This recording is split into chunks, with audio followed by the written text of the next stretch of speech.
I'm Stella, age 28. I used to work as a nurse at a nearby hospital. My husband Jack, who used to visit the hospital frequently, took an interest in me. We got married 6 months ago, and he's 35 years old, 7 years older than me. He works as a civil servant. I used to work both day and night shifts depending on emergencies, which left me with less time for him. I temporarily stopped working and became a full-time housewife. Despite not enjoying housework initially, I gradually learned to be efficient for the sake of hardworking Jack. One night, he received a call from his mother, and I could hear her frantic voice on the phone. She informed us that my father-in-law, Liam, had been in a car accident. He had suffered a severe head injury, lost consciousness, and was rushed to the hospital. Fortunately, he survived, but the doctor mentioned that his brain was damaged and he would require ongoing care for the rest of his life. Jack asked me to move in with his parents to help them out, as his mother would struggle to manage everything on her own. I willingly accepted his request, and the next day I started a new life living with the four of us. However, it marked the beginning of a challenging time for me. Initially, my mother-in-law, Grace, welcomed me with smiles and open arms. Within just 3 days, Grace gave up on housework, and I found myself doing everything. She argued that since I was a full-time housewife, there was no reason for her to do housework. Liam couldn't move or talk, so she expected me to take care of him since I had experience in patient care. She constantly took the easy way out and forced me to handle tasks she didn't want to do. Their house was a large 5-bedroom mansion, and maintaining it, along with cooking, doing laundry, and caring for Liam, left me exhausted every day. Despite all my efforts, Grace never once thanked me. Instead, she enjoyed criticizing my work, from laundry to cooking, often questioning my abilities as a full-time housewife. I eventually grew fed up with being treated like a servant and turned to Jack for help. However, he dismissed my complaints, stating that Grace had authority in the house and I should follow her rules. He refused to assist with chores, citing his tiredness from work. Amidst this challenging situation, I continued to care for Liam, helping him in his recovery. After 6 months of living together, he made significant progress and was able to walk again. It was heartwarming to witness his progress, and I praised his efforts, partly because I felt rewarded for the care I had provided him. However, he still struggled to speak properly and remained silent in response to me. His eating habits hadn't fully recovered, and he continued to suffer from the lingering effects of the accident. Nonetheless, I held his hand tightly, assuring him that everything would be okay. The following morning, as I prepared breakfast, I overheard Al and Jack talking in the living room. They were excitedly discussing their upcoming trip to Paris, their first journey abroad together. Their trip had been planned for days, but they hadn't informed me or Carter, which troubled me. I hurried to the living room to confront them. "What on earth are you talking about? A trip to Paris?" I exclaimed. They acknowledged my presence and casually revealed their plans. I expressed my hurt over being excluded from the planning process and questioned the abruptness of their departure. I had always dreamed of visiting Paris, and it pained me that they didn't include me. Jack then informed me that I would be staying home, justifying it by claiming I wouldn't want to deal with the hassle of bringing my disabled husband, Liam, along. He criticized my abilities as a housewife, implying that I couldn't do the job properly. Ella, my mother-in-law, joined in, speaking ill of Liam and accusing him of not getting involved in his own care.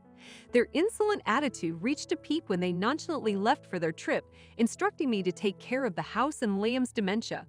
I gasped at Ella's heartless remarks toward her own husband, questioning why she wasn't more supportive and caring given Liam's condition. I even contemplated physically stopping them from leaving. However, they brushed off my concerns, citing their long-planned trip and the already booked plane tickets. They emphasized their role as providers and suggested that Liam's condition wouldn't improve regardless of their presence. With a final directive to take care of the house, they left me feeling overwhelmed and speechless. Not only had Grace abandoned me, but Jack had as well. I suppressed my urge to cry in front of Liam and proceeded to bring him breakfast with a forced smile. As I placed the tray on the bedside table, Liam surprised me by speaking. "Are those two gone already?" he asked, standing up from the bed without any issues. I was amazed by his recovery and promptly informed him that Grace and Jack had indeed left. Without wasting any time, he expressed his desire to leave as well. 10 days passed since Grace and Jack's departure, and upon their return, they were met with a shocking sight.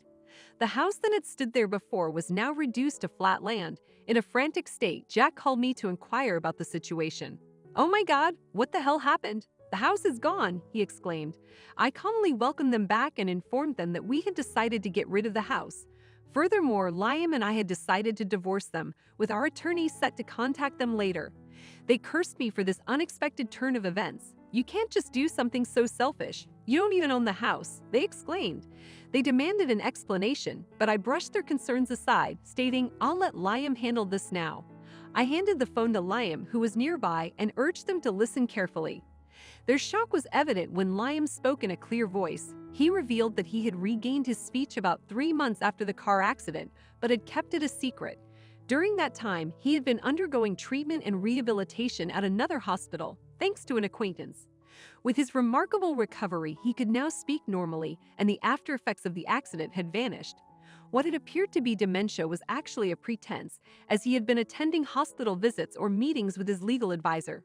Liam, the only son of an affluent family, had been independently managing his considerable wealth since his parents passed away when he was young. On the day Jack left for Paris, I followed him to his attorney's office.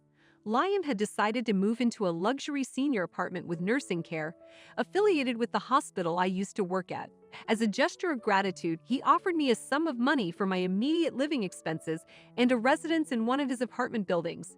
Afterward, he sold his house to a real estate company. We both packed our belongings and moved into our new homes. Liam had endured enough of Grace and Jack's unpleasant behavior over the past few months, leading him to demand a divorce from Grace and cut ties with both of them. Jack was furious and demanded to know how Liam could abandon his own son. Liam calmly confessed that he and Jack were not related by blood. Jack had been brought into the family as a newborn, and Grace and Liam had kept this a secret all along. Their unconventional family had been happy, but Grace and Jack took advantage of Liam's illness, spending his money and even using it to fund their trip. Liam had noticed their actions and decided to wait for the right moment to take action.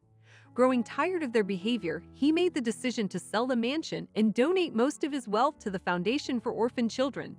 He had already arranged for the necessary legal procedures through his attorney. I was astonished by the magnitude of these actions, executed quietly. He informed Grace and Jack that the rest would be handled by his attorney and handed me the phone.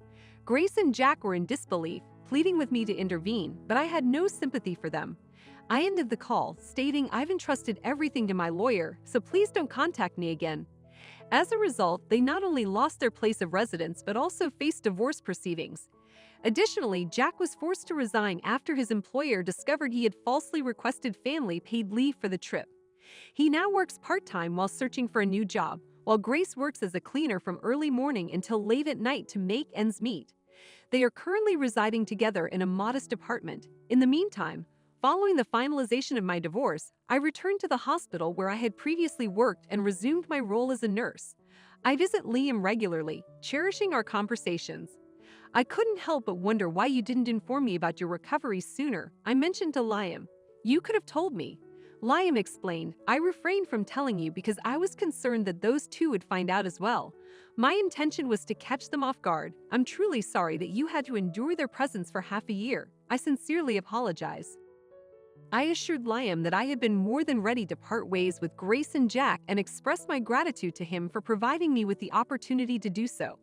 I acknowledged his consistent care and concern, emphasizing how much I valued his kindness. He reciprocated the sentiment, treating me like a true daughter, and I promised to hold on to my love for him.